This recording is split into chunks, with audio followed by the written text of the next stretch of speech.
warahmatullahi wabarakatuh. Salam sejahtera untuk kita semua. Bismillahirrahmanirrahim. Alhamdulillahirabbil alamin. Wa bihi nasta'inu ala amri dunya waddin. Wassalatu wassalamu ala asrofil anbiya Sayyidina Muhammadin wa ala alihi wa sahbihi amma ba'du. Di awal video tadi kita sudah melihat keanekaragaman beragama yang ada di Indonesia. Yang pertama ada Islam, ada Kristen, ada Hindu, ada Buddha, dan ada Konghucu. Itulah kerukunan yang tercipta di Indonesia dengan berbagai agama yang resmi di Indonesia. Di awal pembahasan pada hari ini kita akan membahas terkait tentang tema menanamkan nilai-nilai moderasi beragama di Madrasah Tsanawiyah Negeri 10 Jember. Di awal kajian pada hari ini kita akan membahas terkait tentang definisi moderasi beragama.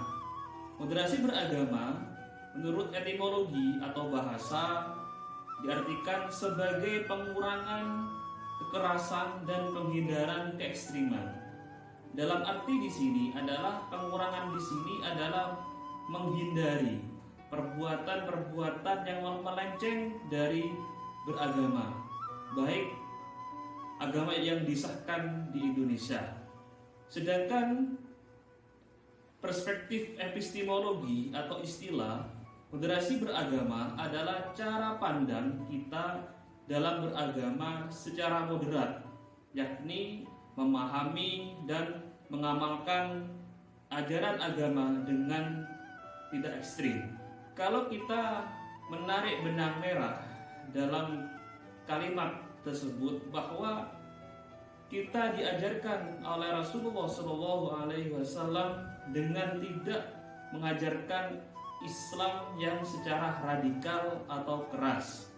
Dan di situ ada kata moderat, bahwa dalam secara bahasa atau lugawi berarti di situ adalah jalan tengah atau menengahi dari berbagai masalah yang terkait tentang keberagaman agama di Indonesia. Keberagaman ini merupakan bukan desain manusia, melainkan takdir Allah Subhanahu wa taala untuk bangsa Indonesia. Disampaikan dalam Al-Qur'an Surat Al-Hujurat, Bismillahirrahmanirrahim. Ya ayyuhan nasu inna khalaqnakum min dzakarin wa unsa wa ja'alnakum syu'uban wa qabaila lita'arafu. Inna akramakum indallahi atqakum. Innallaha alimun khabir. Yang artinya, wahai manusia, sesungguhnya kami telah menciptakan kamu dari seorang laki-laki dan perempuan, kemudian kami jadikan kamu berbangsa-bangsa dan bersuku-suku agar kamu saling mengenal. Sungguh yang paling mulia di antara kamu di sisi Allah Subhanahu wa taala ialah orang yang paling bertakwa. Sungguh Allah Subhanahu wa taala Maha mengetahui dan Maha penyayang. Ayat di atas yang kami sampaikan adalah mengisyaratkan bahwa Allah Subhanahu wa taala menganjurkan kepada setiap manusia yang berbeda latar belakang, baik dari suku, budaya, dan status sosialnya, untuk saling mengenal dan memahami serta berlaku adil dan baik terhadap sesamanya. Karena di sini adalah toleransi, saling menghargai merupakan kunci dari suatu pendidikan yang sangat baik untuk nilai-nilai sosial di masyarakat. Moderasi adalah sikap keberagaman yang terbaik. Moderasi dari kata bahasa yang artinya i'tidal, adil, tawasud, tengah-tengah, dan tawazun, berimbang. Dalam konteks di sini ada suatu filosofi atau cerita. Al-Hallaj dengan tasawuf falsafi yang mengembangkan wahdatul wujud, yang disampaikan di sini adalah persatuan antara hamba Tuhan sehingga ketika terjadi penyatuan dia tidak sadar dengan kemanusiaannya. Akibatnya khalifah saat itu menghukum mati. Di sini seorang filosof yang bernama Al-Halaj di situ adalah mengaku sudah menyatu dengan Allah Subhanahu wa taala, namun dia lupa bahwa sejatinya sebagai manusia biasa, ciptaan Allah Subhanahu wa taala. Yang kedua di sini ada Syekh Abdul Qadir Al-Jilani dalam manaqibnya menyatakan, seandainya aku sejaman dengan Al-Halaj, maka aku akan bimbing ia agar tidak tersesat. Di sini sudah dikritik oleh Syekh Abdul Qadir Al-Jilani dalam suatu kitabnya, yakni kitab manaqibnya. Yang ketiga ada Rasulullah SAW dalam praktek keberagamannya yang sangat terbaik. Dalam kajian tasawuf, meski dirinya mengalami wahdatul wujud atau ittihad, tapi ia tetap sadar dengan aspek kemanusiaannya. Dia tetap sebagai moderat. Bahwa Rasulullah SAW di sini dikatakan sebagai orang yang pertama kali melakukan moderasi beragama. Kalau kita melihat di dalam suatu kitab dan redaksi bahwa Rasulullah sudah melaksanakan perbuatan atau praktik-praktik tentang moderasi beragama, yakni sudah pernah mengalami kehidupan sosial yang bertetangga dengan orang-orang Kristen, orang-orang Yahudi. Apa yang dilakukan oleh Rasulullah SAW? Tidak pernah melakukan nilai-nilai kekerasan atau dikatakan nilai-nilai radikalisme dalam beragama. Yang keempat di sini adalah kesimpulan, moderasi dalam beragama berarti mengikuti praktek Rasulullah SAW atau praktek yang dilaksanakan oleh Nabi Muhammad SAW dengan contoh langsung oleh Rasulullah SAW. Di poin B kita akan mengkaji mengenai peran guru madrasah dalam menanamkan moderasi beragama. Yang pertama di sini adalah pendidikan agama dimaksudkan untuk peningkatan potensi spiritual, mencakup pengalaman, pemahaman, dan penanaman nilai-nilai keagamaan serta pengalaman nilai-nilai tersebut dalam kehidupan individual maupun kelompok yang ada di masyarakat. Dimaksudkan dalam di sini adalah pendidikan agama Islam ini mempunyai peran yang sangat sentral dalam untuk menanamkan nilai-nilai moderasi beragama. Kenapa? Karena moderasi beragama di sini adalah kunci untuk terciptanya nilai toleransi, nilai kerukunan, baik dalam tingkat lokal, nasional, bahkan global. Nomor 2, di sini guru mempunyai peran sentral dalam mengolah perbedaan dalam beragama. Karena guru merupakan role model bagi peserta didik. Di A, adanya komunikasi yang efektif dan harmoni seluruh warga madrasah sehingga memungkinkan terjadi proses diskusi, klarifikasi, dan koreksi terhadap penyebaran informasi yang berpotensi menimbulkan ketegangan antar kelompok sosial. Di sini seorang pendidik atau guru mempunyai suatu kewenangan untuk bisa menyeleksi, mengevaluasi terhadap suatu informasi yang sifatnya hoax atau tidak jelas, yang nanti bisa melahirkan suatu keregangan antar kelompok yang ada di madrasah. B, bekerja sama dengan lembaga penyelesaian masalah. Yang C, guru sebagai tokoh pro perdamaian yang mempunyai pengaruh sumber daya dan strategi dalam mengolah mobilisasi massa oleh tokoh pro konflik. Bahwa di sini kalau kita bisa untuk mengkaji lagi, seorang guru di sini adalah mempunyai suatu komitmen yang sangat tinggi sebagai suatu tokoh utama, tokoh perdamaian di dalam suatu lingkungan, baik lingkungan tingkat madrasah maupun di tingkat masyarakat. Yang D, struktur sosial di madrasah yang mendukung terwujudnya keadilan dalam pembelajaran. Contoh simpel, di dalam pembelajaran di sini seorang pendidik atau guru tidak boleh mempunyai sikap diskriminasi terhadap siswa. Karena kenapa? Pendidik itu adalah seorang yang adil, leader, pemimpin dalam pembelajaran. Yang struktur sosial di madrasah yang adil bagi bertahannya integrasi sosial. Penciptaan keadilan dalam madrasah akan menimbulkan suatu efek yang positif terhadap nilai sosial di madrasah, tidak melihat suatu pandangan ras, budaya, tradisi, agama. Kita akan membahas terkait konsep pembelajaran sepanjang hayat dalam moderasi beragama.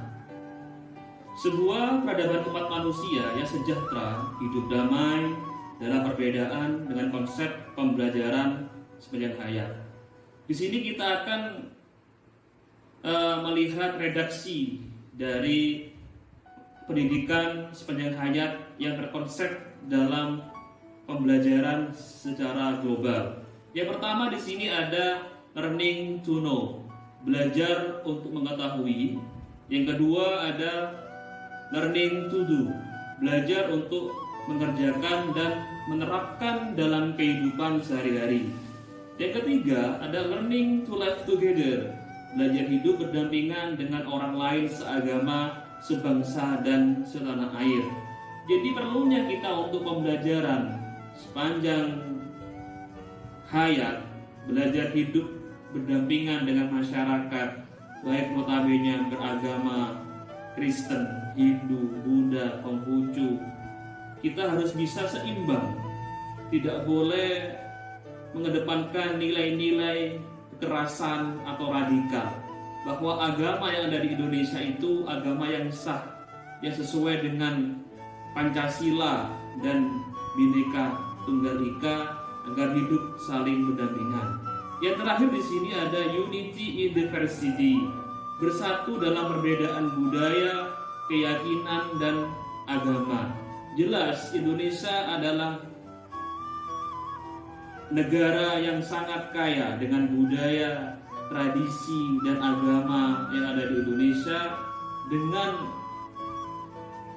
melihat ideologi kita Pancasila yang tertera dalam sila yang pertama, ketuhanan yang Maha Esa, itulah Tuhan dari seluruh 6 agama yang ada di Indonesia. Dan sekaligus di situ ada keadilan bagi seluruh rakyat Indonesia. Kita adil, baik orang yang beragama Islam, beragama Hindu, Buddha, Kristen, Konghucu, saling kita bertoleransi, menghargai untuk kehidupan yang ada di Indonesia ini. Yang terakhir juga ada agree in disagreement, setuju dalam ketidaksetujuan, karena sesungguhnya bangsa Indonesia merupakan bangsa yang bersatu, yang tertera dalam konstitusi tinggi kita di Pancasila maupun Bhinneka Tunggal Ika. Di poin D, kita akan mengkaji terkait tentang moderasi beragama dalam proses belajar mengajar. Belajar mengajar tidak bisa dilepaskan dalam dunia pendidikan, karena sebagai satu kesatuan yang terus ada di dalam proses pembelajaran. Sebagai generasi muda atau bangsa, tentunya harus diberikan pemahaman yang luas tentang bagaimana menerapkan Islam yang rahmatan lil alamin, dan menjadikan Islam sebagai landasan bergaul dengan orang lain dengan menghargai perbedaan. Di sini juga diterapkan bagaimana kita untuk bisa hidup di masyarakat dengan berbagai kemajemukan yang ada di dalam masyarakat, baik tradisi, budaya, bahkan agama. Hal ini membutuhkan ketelatenan guru dalam menanamkan moderasi beragama. Implementasi moderasi beragama dalam proses belajar mengajar dapat diterapkan dengan menggunakan metode pembelajaran sebagai berikut. Yang pertama ada metode diskusi, yang kedua kerja kelompok, yang ketiga metode study tour.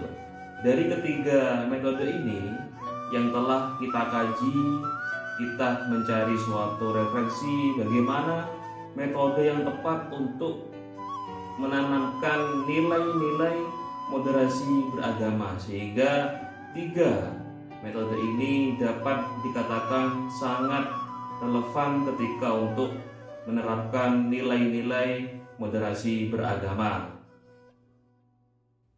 Di poin E, kita akan membahas mengenai normativitas moderasi beragama. Di sini adalah landasan yang diperintahkan oleh Allah Subhanahu wa Ta'ala untuk menerapkan, menjalankan moderasi beragama yang ada di Indonesia, bahkan seluruh negara atau dikatakan universal. Yang pertama atau yang ke-1 adalah terdapat di dalam surat Hud ayat 119. Ini adalah perintah Allah Subhanahu wa Ta'ala untuk seluruh hambanya untuk melaksanakan moderasi beragama. Yang kedua ada surat Al-Baqarah ayat 256. Di sini juga sebagai perintah Allah Subhanahu wa Ta'ala untuk melaksanakan moderasi beragama agar seluruh umat Islam bisa dikatakan umat yang memiliki sikap-sikap seperti Rasulullah SAW yang menjunjung tinggi nilai-nilai toleransi dan menghargai kepada sesama manusia. Yang ketiga ada surat Al-Hujurat. Surat ini termasuk surat perintah Allah Subhanahu wa Ta'ala untuk melaksanakan moderasi beragama, sehingga surat Al-Hujurat dikatakan surat yang mempunyai beragam atau kandungan surat yang dinyatakan dalam Al-Quran atau isinya perintah untuk melaksanakan saling toleransi dan menghargai. Di poin F, kita akan membahas mengenai peran siswa dalam moderasi beragama. Seorang siswa di madrasah harus mempunyai nilai-nilai moderasi beragama yang harus diterapkan di madrasah, bahkan di lingkungan masyarakat, lingkungan tingkat nasional, bahkan tingkat global. Yang pertama di sini, siswa itu adalah menumbuh kembangkan sikap dan perilaku sosial yang meliputi tawasud dan iktidal. Maksudnya di sini adalah tawasud itu adalah tengah-tengah dan iktidal adalah adil. Tengah-tengah di sini seorang siswa harus bisa untuk menelaah terhadap problematika di dalam madrasah, bahkan di masyarakat, baik dalam masalah kultur, tradisi, bahkan masalah agama. Iktidal di sini siswa harus bisa adil, harus bisa menimbang dalam berbagai problematika dalam madrasah, bahkan di masyarakat, yang tidak ikut arus dalam suatu informasi yang sifatnya tidak jelas dan mengandung unsur syarak, bahkan bertentangan dengan agama Islam dan peraturan negara Indonesia. Yang kedua, tawazun, di sini berimbang. Bagaimana siswa harus bisa sikap berimbang terhadap berbagai problematika yang disuguhkan di masyarakat, bahkan di madrasah, agar siswa bisa sebagai orang yang mempunyai sikap yang adil, sikap yang berimbang dalam berkehidupan. Yang ketiga ada amar ma'ruf nahi mungkar, yakni mencegah perbuatan yang mungkar dan menjalankan sikap yang ma'ruf, sikap yang baik, sikap yang diperintahkan oleh Allah Subhanahu wa Ta'ala, yang membawa suatu kedamaian dan kebaikan dalam kita hidup di dunia ini. Di poin G, kita akan membahas terkait contoh moderasi beragama dalam kehidupan sehari-hari. Yang pertama, tidak memaksakan orang lain untuk menganut agama kita. Dalam pernyataan kalimat ini, kita bisa untuk mengkaitkan dengan contoh Rasulullah SAW sebagai contoh yang sentral. Dimana kalau kita melihat redaksi baik di dalam kitab, bahkan redaksi di buku sejarah, bahwa Rasulullah Shallallahu Alaihi Wasallam ketika berperang selalu mengingatkan kepada seluruh sahabat dan prajuritnya. Beliau mewasiatkan 3 perkara. Yang pertama, jangan merusak tempat peribadahan. Yang kedua, jangan membunuh anak kecil. Yang ketiga, jangan membunuh seorang perempuan. Inilah 3 wasiat Rasulullah SAW kepada seluruh para sahabat dan para prajurit ketika hendak pergi perang. Kenapa? Karena Rasulullah SAW itu sebagai orang yang pertama kali yang melaksanakan moderasi beragama, sehingga ketika berperang tidak merusak tempat peribadatan, membunuh anak kecil dan membunuh perempuan. Yang kedua di sini, tidak mencela atau menghina agama lain. Kita hidup di Indonesia, ada 6 agama. Kita seorang muslim, hendaknya kita saling menghargai, toleransi, menghormati agama lain. Bahkan kita tidak boleh menghina atau mencela suku lain, bahkan tradisi atau budaya yang dilaksanakan oleh agama atau bahkan suku-suku lain yang melaksanakan budaya atau tradisi. Kita harus hidup rukun. Kunci hidup di dunia ini yakni saling mengerti, saling mengajarkan nilai-nilai toleransi dan menghormati.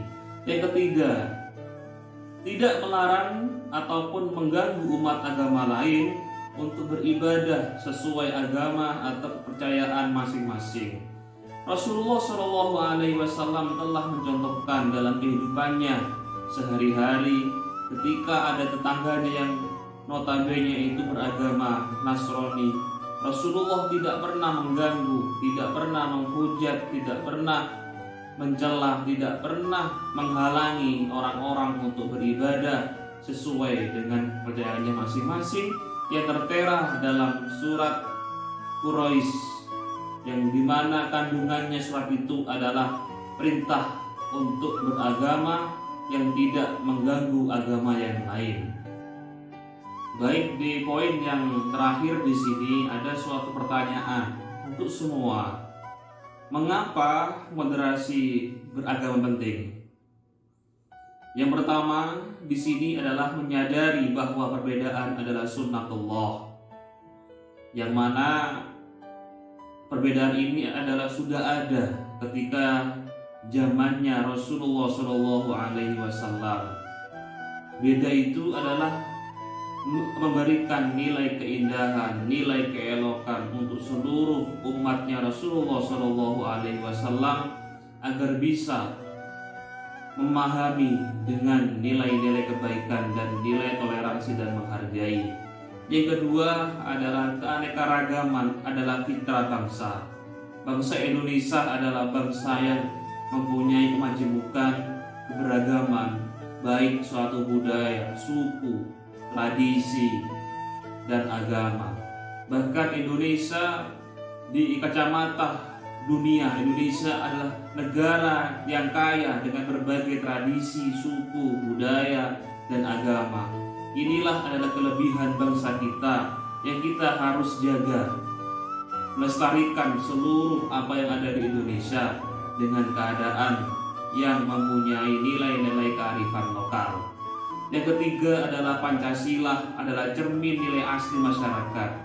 Pancasila di sini adalah suatu ideologi, konstitusi yang sangat tinggi di Indonesia yang terdapat di dalam sila yang pertama, ketuhanan yang Maha Esa, bahwa di sini ketuhanan yang Maha Esa ini adalah ketuhanan dari seluruh 6 agama yang ada di Indonesia, baik Islam, Kristen, Hindu, Buddha, Konghucu, bahwa kita harus menerapkan bahwa agama yang disahkan oleh negara, oleh konstitusi adalah 6 agama. Yang terakhir adalah sila kelima, keadilan sosial bagi seluruh rakyat Indonesia harus kita perhatikan bagaimana nilai-nilai keadilan yang tidak membedakan antara golongan, bahkan suatu suku, bahkan agama. Yang terakhir di sini, bangsa Indonesia adalah beragama yang terdapat di dalam suatu undang-undang dasar dan juga Pancasila, bahkan terumus dalam Bhinneka Tunggal Ika. Mengajarkan agama yang ramah, toleran, dan menghargai keberagaman ini hanya ada di Indonesia. Dengan suatu surat Al-Quran Al-Hujurat yang disampaikan bahwa Allah menciptakan manusianya dengan berbangsa-bangsa, bersuku-suku, beragama. Justru itu harus saling mengenal untuk menjadikan bangsa yang rukun, bangsa yang sejahtera, bangsa yang damai dengan melagaskan Al-Quran dan Al-Hadis. Baik, inilah yang kami sampaikan. Apabila ada kelebihan dan kekurangan, itulah kami sebagai manusia biasa tak luput dari kurang dan lebihnya. Kami akhiri, usikum fi taqwallah. Wassalamualaikum warahmatullahi wabarakatuh.